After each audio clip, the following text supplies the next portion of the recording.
My name is Dave Maas. I'm a staff writer at San Diego City Beat. But last summer I was invited to be the digital media specialist on an epic cross-country road rally across the Southwest. It's called the Dust Ball Rally. It's based in El Paso. If you've ever seen the movie Cannonball Run or the TV show The Bull Run, you probably have a pretty good idea of how this works. It's 2,000 miles, 3 days, and usually about 30 cars. The thing that makes this one different, though, is that it's not a race. It's actually called a gimmick rally. You don't win any points for getting there first or getting there fastest, but instead you're given a packet of information each morning, and you open it up and you just got to read the instructions and go. And then occasionally stop to run around and look for clues and fill out trivia, questions on your sheet. So you can win for getting the most questions right, or you can also win this wonderful Willie Blooms Award for having the most spirit. I got to jump around from car to car, and it's amazing. When you don't know where you're going, the country just opens itself to you. On the first day, it was from El Paso. We gunned it across the desert to Long Beach, and then after that, the next day, all the way up the coast of San Francisco, and then after that, east through Yosemite to Las Vegas.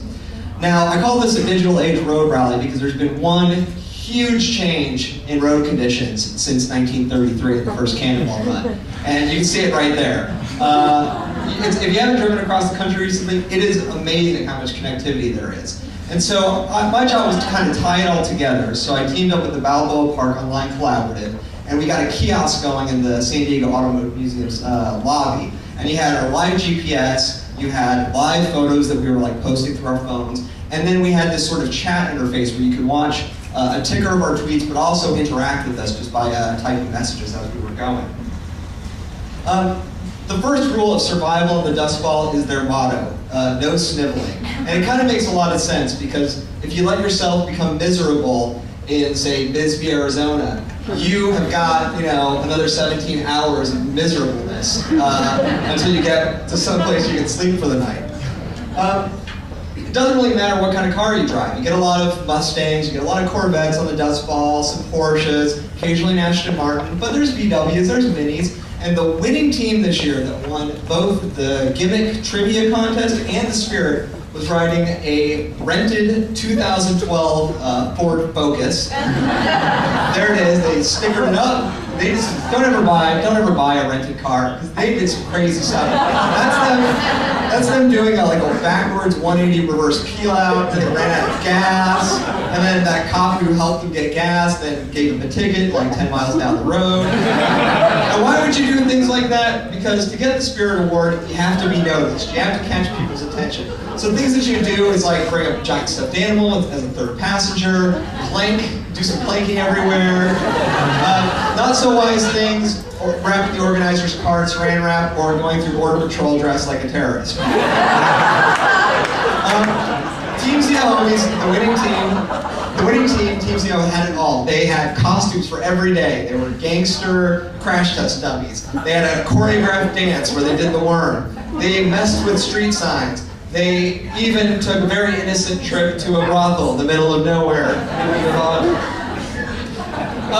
It's not just the car, it's not just who you bring with you, it's also the various things you put in the car. People load up. I think, though, if you could probably make do just with a radar detector and a smartphone, assuming you have a charger for the car. But yeah, people have everything from a GPS navigator to a police scanner, and people do bring firearms. Now, Team Zia Homies wasn't just a pretty mask. They also had a very good strategy, which involved sort of computer-assisted rally driving, where they were always looking at what might be ahead, always fact-checking their answers to make sure they had it right. And they were quite impressive with that. And as much as technology has made things competitive, it's also made them more cooperative. It's kind of a bros before 5-0s kind of mentality.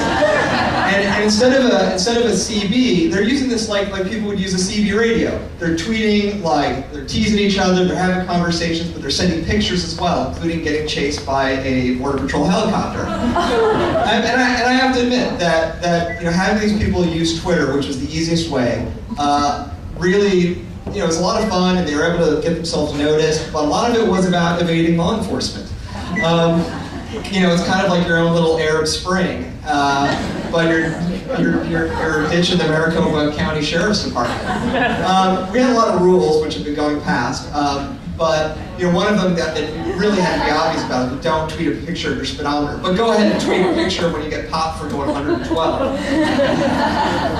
I like to pull lessons from these things that I do. It's not just fun. I try to figure out things that make the world better.